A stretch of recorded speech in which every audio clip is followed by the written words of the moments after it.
Hello, we're back again. And this week we're going to continue with our discussion about our duties to the client. And we're going to spend most of that talking about our financial relationships that we have with the clients and how the ethical rules impact that.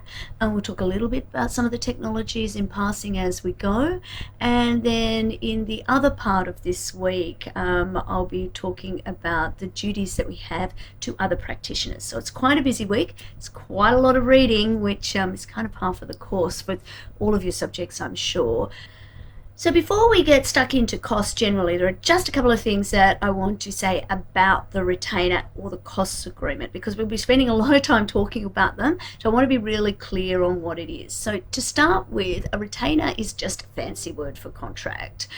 You understand what a contract is. You've already done contract law. You understand what the elements of a contract are. And so this is essentially the contract that we as lawyers have with our clients. Now, it's not surprising that one of the things a retainer needs to do is identify who the client is. You remember the privity rule, right? You remember a requirement in for a contract to be formed. We need certainty. We need to know who it is that we are acting for.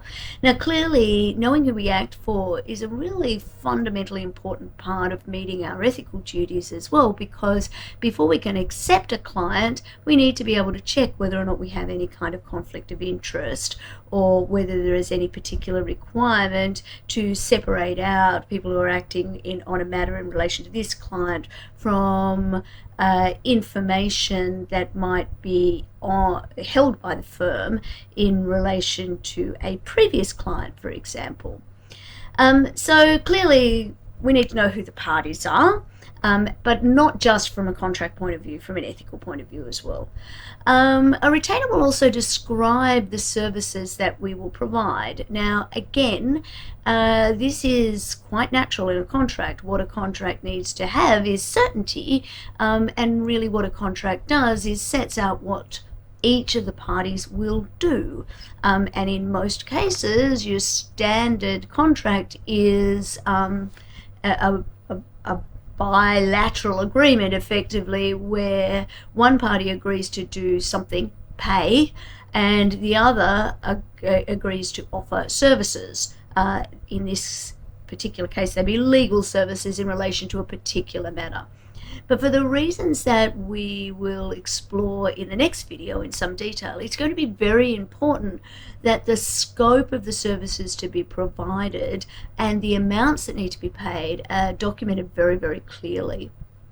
In addition, it's also not unusual for certain types of contracts to have a layer of regulation over them. You'll remember again from contract law, when we looked at consumer contracts, there are certain kinds of disclosures that might need to be made in certain types of contract.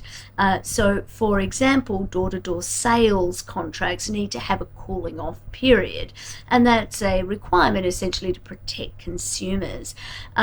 In relation to contracts between lawyers and their clients, other than particularly sophisticated clients, we have similar consumer protection requirements as well. So there will be provisions in the retainer that allow for well, not exactly a cooling off period is like the one that I've just provided, but they'll outline the scope of what it is that the lawyer can and can't do. It'll outline what kind of redress the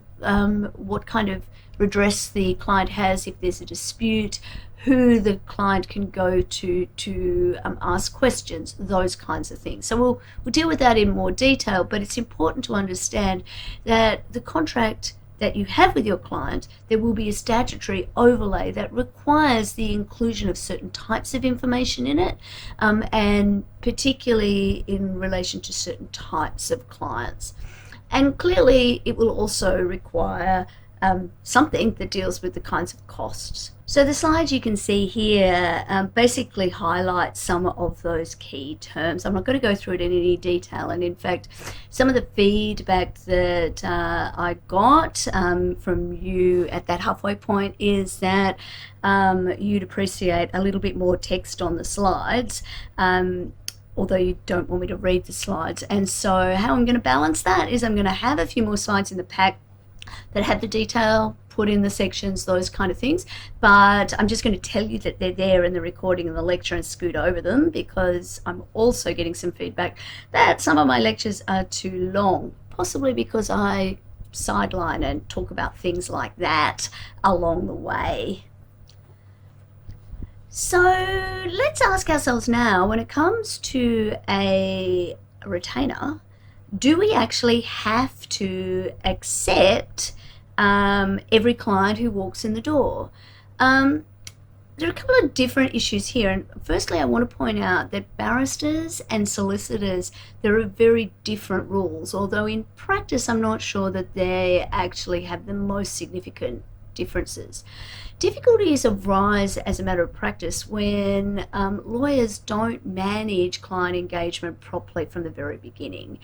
And clearly, this doesn't mean that they are expected to sign an engagement agreement, a costs agreement, or provide written disclosure immediately. What it means is, from the outset, they should be thinking about whether or not they might need to refuse the work, perhaps because they aren't qualified in relation to the particular area of law, but also it could be because it's just not appropriate for the firm at that time or for the lawyer at that time. So law practices are really challenged to ask a couple of questions before they embark on any new retainer or engagement. Is the matter suitable given the current and future workload of the lawyers and the particular practitioner and the practice itself? Is there sufficient time to undertake the matter and to manage proper communications with the client? Did the client instruct another firm in this matter before seeking to engage you? And have they ceased instructing that firm? If they did, it's a good idea to try and find out why the client was dissatisfied with the other law practice, because that itself can reveal unreasonable expectations on the client's part, or it can also inform you as to what it is that this client's expectations are.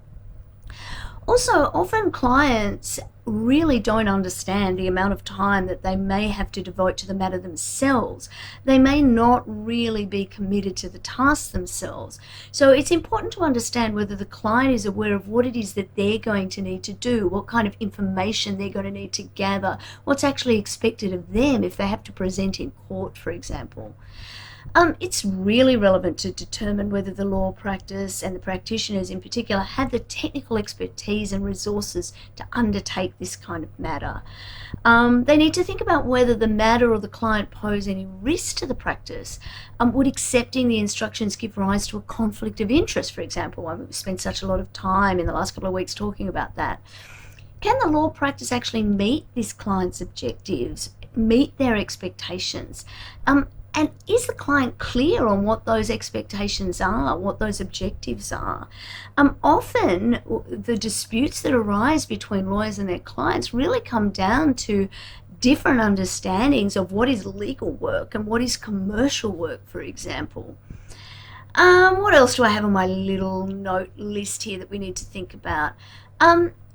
We do need to talk about money with our clients up front. And one of the things that law practices tell me regularly that they find really difficult with young lawyers starting out is young lawyers are very uncomfortable talking about money. You know, as Abba said, money, money, money, it's a rich man's world, sure, but we need to value the work that we do and value our clients by talking to them clearly about what our expectations are. Clients often expect that the law practice is going to solve their problem, and that and when it's solved quickly, they don't necessarily see the time and expertise that goes into doing that. It's important to understand what the value is of the particular issue. So, look, I could go on here, but I think what's important to identify, and you've got plenty of readings that will point you to the kinds of questions you need to be asking, is that analysis of the claims that are made about law practices often indicate that reluctance to decline work up front is a source of complaints and claims. And the reason for that, sometimes it can be because lawyers are too busy. Sometimes it can be about their expertise. Sometimes it can just be about competence. But reluctance to actually work out whether or not you can take on the job is absolutely, it informs the insurers as to where things can go wrong. And often you can see a pattern that something will go wrong and a claim will ultimately be made right at the beginning of the history of the case, where there are delays or issues with engagement.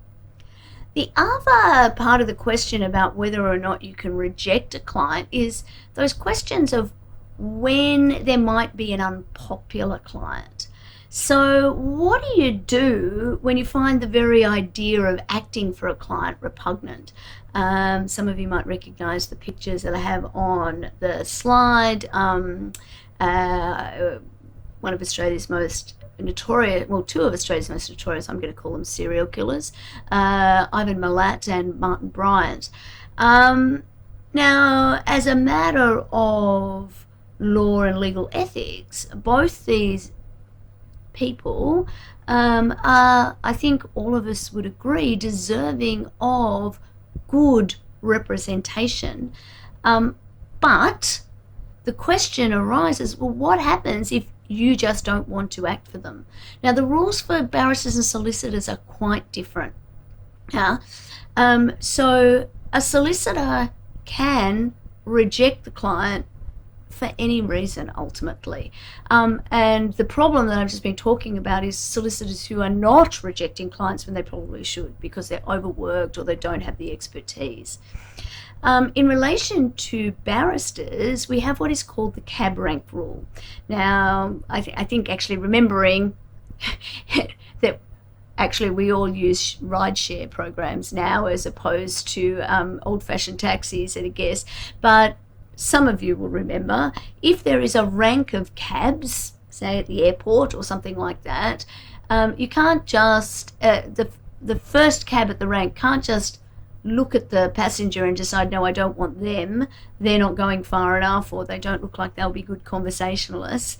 They basically have to take whoever is, they have to take whoever comes their way when they're first in line. Similarly, barristers need to do the same. If a client comes to them who can pay their bill, their matter is within their area of expertise, and they have the time and capacity to take on a matter, then they need to take on that matter, even if the idea of acting for that person is absolutely repugnant to them. Now, it's important to read the detail there.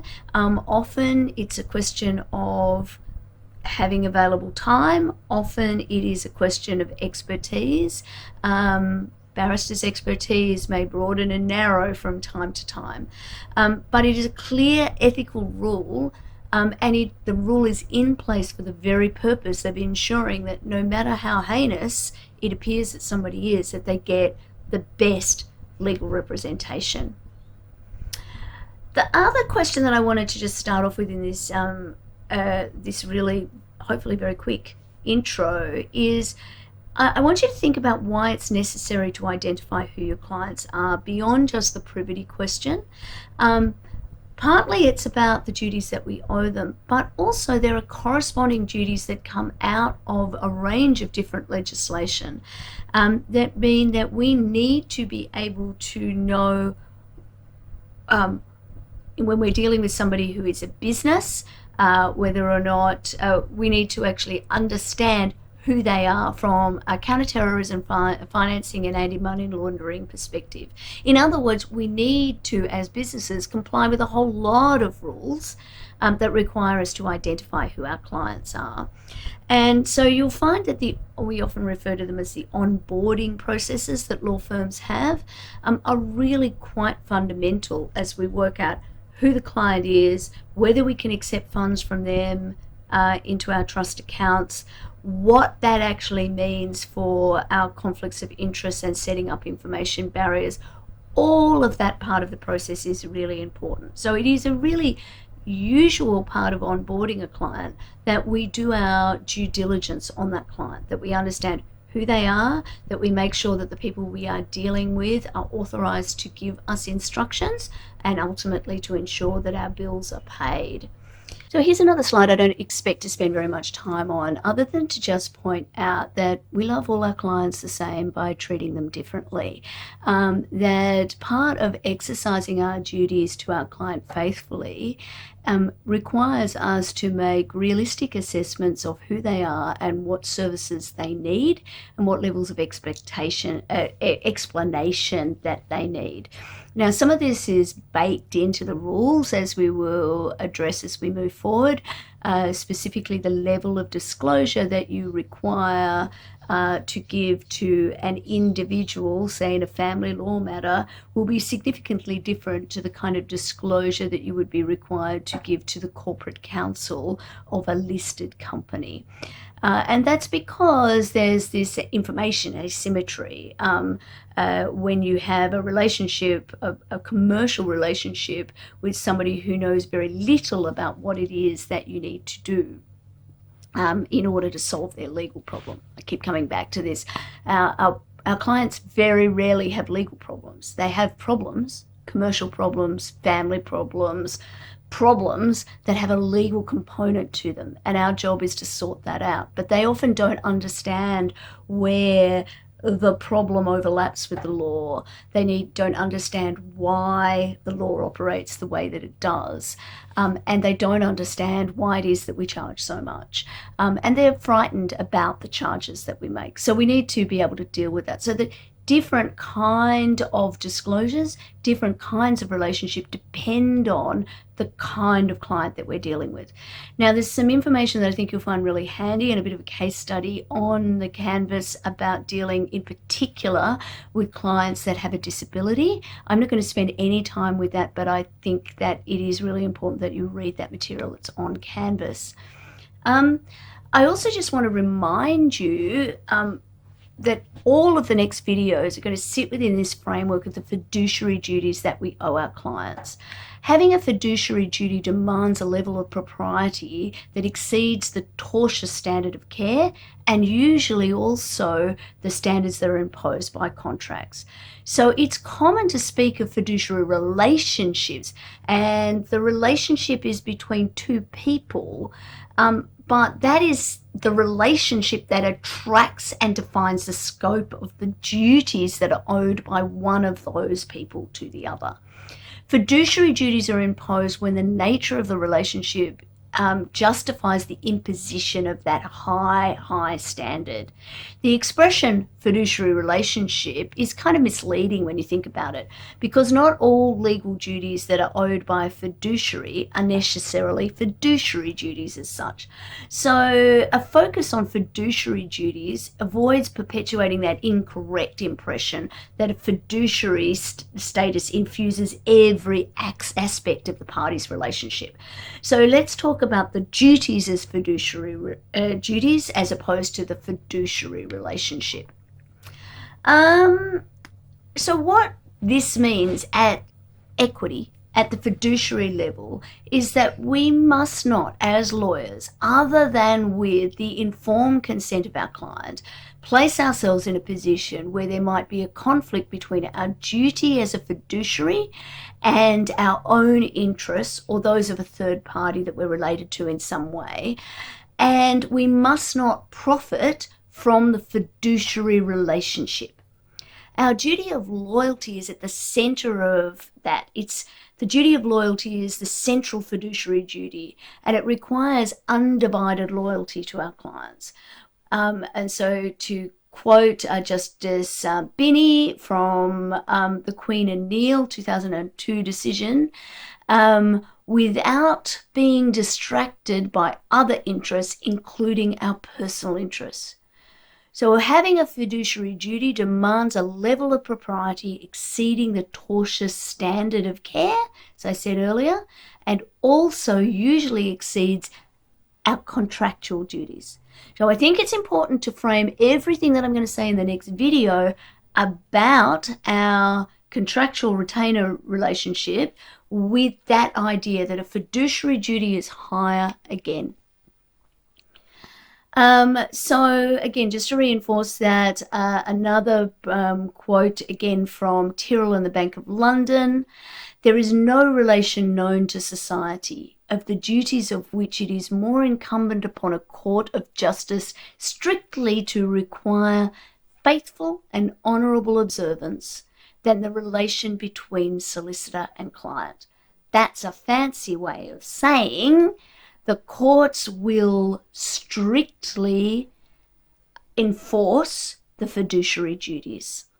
So the fiduciary duty, as I keep mentioning, the key one here is loyalty, and the duty of loyalty that is owed by a lawyer to the client demonstrates a unique and complex nature of our relationship as lawyer to our client. It underscores the fiduciary nature of the relationship.